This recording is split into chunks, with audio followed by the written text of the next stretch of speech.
세계 35만 명의 직원이 근무하는 IBM에서는 업무용 메신저로 무엇을 사용할까요? 슬랙입니다. 우리나라에서도 스타트업 등에서 업무용으로 많이 사용하고 있죠. 이 회사는 2019년 전통적인 IPO 형식이 아니라 주식시장에 직상장하여 230억 달러, 우리나라 돈으로 약 23조가 넘는 기업 가치를 증명했습니다.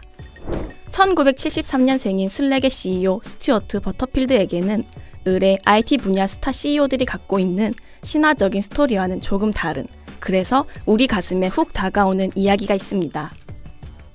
그가 이런 성공 전에 회사를 거하게 말아먹었다는 이야기입니다. 그것도 2번이나 말입니다. 그것도 똑같이 게임이라는 아이템을 갖고 말이죠. 첫 번째 게임은 게임 네버엔딩. 이름 그대로 끝나지 않는 게임입니다. 이기고 지는 게임이 아니라 유저들끼리 교류하면서 소소한 행복의 아이템을 발견하고 교류하는 게임이었다는데 9.11 테러 이후 사람들이 관심을 갖지 않으면서 투자가 이어지지 않아 접어야 했습니다. 이 게임 속의 한 기능을 이용해 만든 서비스가 플리커였습니다. 지금은 흔해진 클라우드 사진 공유 프로그램이죠. 사진 데이터를 공유하고 활용할 수 있도록 하는 오픈 API, 그리고 따로 웹사이트에 가입하지 않아도 트위터나 페이스북 같은 다른 웹 계정으로 로그인할 수 있는 방식 같은 걸 죄다 처음으로 한 것이 이 플리커였다고 합니다. 그는 이 플리커를 야후에 매각하면서 재기에 성공했습니다. 그럼 목돈도 쥐었겠다. 야후처럼 큰 회사의 멤버도 됐겠다.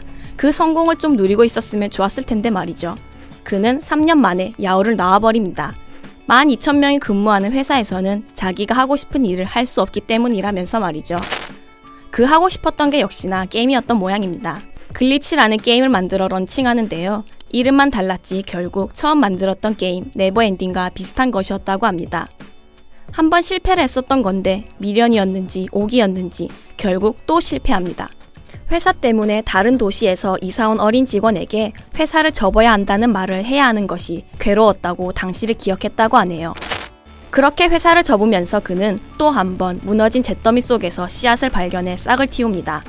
게임 글리치에서 사용하던 메신저 기능에 비즈니스에서 필수적으로 사용하는 필수 소프트웨어 드랍박스나 젠데스크 등을 연동시킨 비즈니스 메신저 앱을 만들었던 건데요.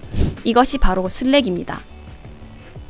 기존에 쓰던 소프트웨어의 기능을 보다 많은 사람들이 보다 편리하게 공유하며 업무를 이어갈 수 있다 보니 실무에서 많이 활용하게 되고 IT 업계에서 쓸 수밖에 없는 필수 앱이 되고, 그러니 투자자들이 매일 알아서 찾아오고 슬랙은 그렇게 성공을 거두게 된 것입니다. 시작하고 망하고 다시 시작하고 또 망하고 그러다 끝내 엄청난 성공을 거둔 것입니다. 어쩌면 그는 또 게임을 만들고 또 망할지도 모릅니다. 하지만 그의 이 사이클 속에는 공통점이 있습니다. 게임을 만들건 서비스 앱을 만들건 내 것을 주장하지 않고 넓게 편리하게 사람과 사람을 연결하는 데 주목했다는 것입니다. 게임 네버엔딩과 글리치가 그랬고 플리커가 그랬고 슬랙도 그렇습니다. 이것은 그가 세상을 향해 갖고 있는 철학이 아닐까 생각됩니다. 실제로 그는 인터뷰를 통해 이렇게 이야기했습니다. 리더십의 근본적인 과제와 도전은 인간으로 사는 것에 그것과 같다. 열린 마음을 가지고 살며 다른 이들을 장애물로 보지 않는 것. 실패를 하면서도 세상과 사람을 대하는 자신의 철학을, 소신을 지켜내는 것. 실패 속에서 다음의 성공을 위한 씨앗을 건져내는 것. 23조짜리 회사를 만든 창업자 스튜어트 버터필드의 소실대탐이었습니다.